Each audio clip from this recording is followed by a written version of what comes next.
জুড়ছে, কথা জুড়ছে, খুশি খুচরোর সঞ্চয়, হারিয়ে খোঁজা ভাবনারা কথা হয়ে উঠে আসে চিঠির পাতায়।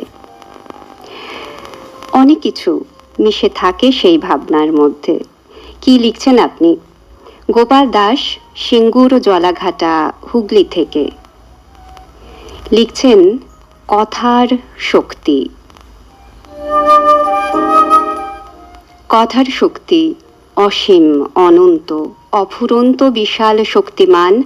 কথা দিয়ে ভাঙা মন জোড়া লাগে, জোড়া মন ভেঙে টুকরো খান খান। কথার জোরে হেরে যাওয়া মন আবার নতুন করে বাঁচার স্বপ্ন দেখে।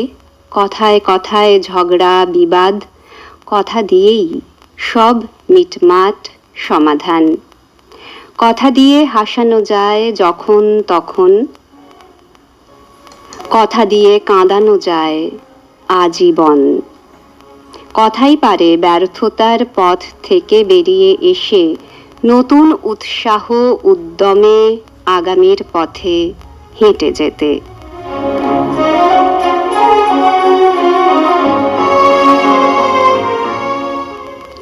কথার শক্তির এই গভীর অনুভূতি সত্যি মন ছুঁয়ে গেল।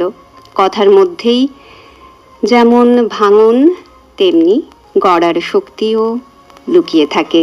এই উপলব্ধি আমাদের আরও সচেতন করে তোলে।